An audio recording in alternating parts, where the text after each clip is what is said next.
गांधीनगर में पीएम मोदी का mega road show. सड़क के दोनों तरफ हजारों की तादाद में उमड़ी भीड़। लोगों ने लगाए मोदी मोदी के नारे। रोड शो के दौरान पीएम मोदी पर फूलों की बारिश की गई। लोगों ने भारत माता के नारे की जय के नारे लगाए। मोदी ने हाथ हिलाकर सबका अभिवादन स्वीकार किया। रोड शो के बाद पीएम मोदी ने राष्ट्रीय रक्षा विश्वविद्यालय की नई बिल्डिंग की सौगात दी। समारोह में गृहमंत्री अमित शाह भी शामिल हुए। दीक्षांत समारोह में बोले पीएम मोदी, रक्षा क्षेत्र में चुनौतियों के हिसाब से काम जरूरी। कोरोना काल में पुलिस का मानवीय चेहरा भी दिखा।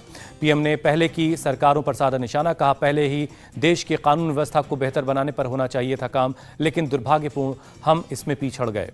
मोदी ने कहा, न्याय तंत्र को और दुरुस्त करने की है जरूरत। गलत अवधारणा की वजह से पुलिस से दूर हैं लोग। फिल्मों में पुलिस वालों की गलत इमेज दिखाई गई।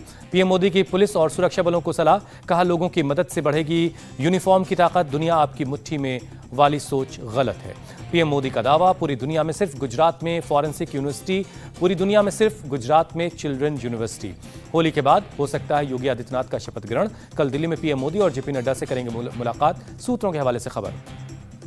यूपी में बम्पर जीत के बाद एक्शन में योगी। सीएम आवास पर संगठन पदाधिकारियों और चुनाव प्रबंधन टीम के साथ मुलाकात की। यूपी में बम्पर जीत पर बोले निषाद पार्टी के राष्ट्रीय अध्यक्ष डॉक्टर संजय निषाद, बीजेपी जो भी जिम्मेदारी देगी उसे स्वीकार करेंगे। 2024 में इस तरह की जीत दिलाने का किया दावा।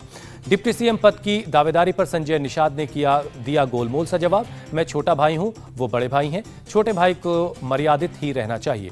समाजवादी पार्टी के सभी नए विधायकों की बैठक। 21 मार्च को प्रदेश कार्यालय में 11 बजे होगी मीटिंग। करहल से विधायक की सीट छोड़ सकते हैं अखिलेश यादव। फिलहाल आजमगढ़ से सांसद हैं अखिलेश यादव। आजम खान भी छोड़ सकते हैं विधायक का पद। रामपुर सीट से सांसद हैं आजम खान। बीएसपी सुप्रीमो मायावती ने मीडिया का बॉयकॉट किया। मीडिया पर बीएसपी के खिलाफ मुहिम चलाने का आरोप लगाया। कहा, आकाओं के कहने पर बीएसपी को नुकसान पहुंचाया। यूपी चुनाव में कांग्रेस के 97% उम्मीदवारों की जमानत जब्त हुई। 399 में से 387 उम्मीदवारों की नहीं बची जमानत। बीएसपी के 72% उम्मीदवार नहीं बचा पाए अपनी जमानत। लोनी में बीजेपी विधायक नंदकिशोर गुर्जर का विवादित बयान। कहा, लोनी में राम राज्य है, मांस की दुकान नहीं चलेगी। विधायक का विवादित बयान अब वायरल है। यूपी में बीजेपी की बम्पर जीत के बाद बढ़ा बुलडोजर का क्रेज। वाराणसी में बुलडोजर का टैटू बनवाते दिखे लोग। आप नेता भगवंत मान ने राजभवन में गवर्नर से मुलाकात की। सरकार बनाने का दावा पेश किया। राज्यपाल से मुलाकात के बाद बोले भगवंत मान, भगत सिंह के गांव में दोपहर 12:30 बजे लेंगे सीएम पद की शपथ। जनता से किए वादे पूरे करेंगे। पंजाब में सीएम पद की शपथ लेने से पहले ही एक्शन में भगवंत मान। 122 पूर्व विधायकों और मंत्रियों की सुरक्षा वापस ली गई। एडीजीपी ने सुरक्षा हटाने का लेटर जारी किया। गोवा में नई सरकार के गठन से पहले सीएम प्रमोद सावंत ने दिया इस्तीफा। राजभवन जाकर राज्यपाल को सौंपा इस्तीफे का पत्र। गोवा में नई सरकार के गठन पर बोले सीएम प्रमोद सावंत। कहा, एमजीपी ने भी बीजेपी को दिया समर्थन। केंद्रीय नेतृत्व तय करेगा सरकार की रूपरेखा। गोवा में भी बीजेपी के सीएम पद पर हो रहा है मंथन। आज बीजेपी विधायक दल की होगी बैठक। विधायक दल के नेता का चुनाव होगा। मुख्यमंत्री प्रमोद सावंत के नाम पर सहमति बनाने की कोशिश में बीजेपी। विश्वजीत राणे, रवि नायक, सुभाष शिरोडकर समेत कई और विधायक मुख्यमंत्री बनना चाहते हैं। गोवा चुनाव में बड़ी हार के बाद तृणमूल कांग्रेस में भागम भाग शुरू। टीएमसी नेता महेश अमोनकर ने इस्तीफा दिया। कहा, अकेला पड़ जाने की वजह से चुनाव हार गया। फोन टैपिंग केस में देवेंद्र फडणवीस को नोटिस। फडणवीस बोले, मामले में आरोपी से पूछताछ करने के बजाय मुझे नोटिस भेजा गया। कल बीकेसी साइबर पुलिस स्टेशन जाकर दर्ज करवाऊंगा अपना बयान। अवैध जमीन केस में तमिलनाडु के पूर्व मंत्री डी जयकुमार को मद्रास हाईकोर्ट से जमानत मिली। समर्थकों में खुशी में जलाए पटाखे, जश्न मनाया। पलक्कड़ में टेम्पल महोत्सव के दौरान बीजेपी कार्यकर्ताओं पर हमला। कई कार्यकर्ता जख्मी हुए। इस हमले के विरोध में बीजेपी का आज बंद। सरकार ने कर्मचारियों को दिया झटका। पीएफ पर घटाई ब्याज दर। 2021-22 के लिए ब्याज दर 8.5% से घटाकर 8.1% की गई। घाटी में सेना का operation all out. Pulwama, Ganderbal और हंदवाड़ा में आतंकियों के खिलाफ एनकाउंटर। 4 दहशतगर्द मारे गए। पुलवामा मुठभेड़ में जैश के 2 आतंकी। गांदरबल में हंदवाड़ा में लश्कर का एक आतंकी मारा गया। पुलवामा में मारे गए पाकिस्तानी आतंकवादी की पहचान हुई। मुठभेड़ में जैश का कमांडर कमाल ढेर हुआ। 2018 से पुलवामा और शोपिया इलाके में सक्रिय था।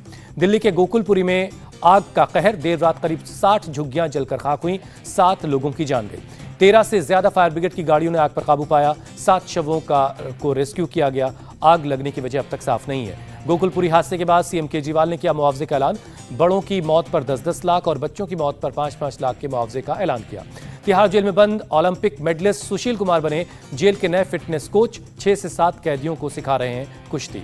17 दिन की जंग में तबाह यूक्रेन। सामने आई बर्बादी की कई तस्वीरें। हाई राइज इमारतों में लगी आग, बेसमेंट में बने शेल्टर में रहने को मजबूर हैं लोग। यूक्रेन के वासिलकीव में ऑयल डिपो में फिर लगी आग, ऑयल डिपो से उठता नजर आया धुआं। कीव के पास मिलिट्री एयरफील्ड पर किया गया हमला, रूसी सेना ने गिराई एक के बाद एक 6 मिसाइलें। लुत्स्क शहर के मिलिट्री एयरबेस पर रूस की एयर स्ट्राइक, हमले में 4 यूक्रेनी सैनिकों की जान गई, लुत्स्क के मेयर ने जानकारी दी। यूक्रेन के राष्ट्रपति जेलेंस्की का रूस पर बड़ा आरोप, मेलिटोपोल के मेयर का अपहरण करने का आरोप लगाया, आईसिस के आतंकवादियों से की रूस की तुलना। रूस के काफिले पर यूक्रेनी सेना का जबरदस्त हमला, काफिले की एक गाड़ी को बनाया गया निशाना, पूरी तरह से ध्वस्त हुई गाड़ी। अमेरिका ने रूस पर दुष्प्रचार के लिए यूएन का इस्तेमाल करने का आरोप लगाया, कहा हमले को सही ठहराने के लिए रूस ने यूक्रेन में जैविक हथियार बनाने की झूठी अफवाह फैलाई। अमेरिका ने नॉर्थ कोरिया पर लगाए नए प्रतिबंध, उत्तर कोरिया ने 4 मार्च को 2 इंटरनेशनल बैलिस्टिक मिसाइलों को परीक्षण किया था। अमेरिकी प्रशासन ने भारतीयों का जलवा, राष्ट्रपति बाइडेन ने भारतीय मूल की शेफाली राजदान को बनाया नीदरलैंड में अमेरिकी राजदूत। महिला क्रिकेट विश्व कप में भारत ने वेस्टइंडीज को 155 रनों से हराया, भारत के 317 रनों के जवाब में 162 रनों पर ढेर हो गई वेस्टइंडीज की टीम। विश्व कप में इंडियन टीम के कैप्टन मिताली राज ने बनाया रिकॉर्ड, सबसे ज्यादा 24 मैचों में की कप्तानी। वेस्टइंडीज के खिलाफ मैच में झूलन गोस्वामी ने बनाया नया रिकॉर्ड, महिला विश्व कप में सबसे ज्यादा विकेट लेने का रिकॉर्ड 10 विकेट लेने वाली खिलाड़ी बनी।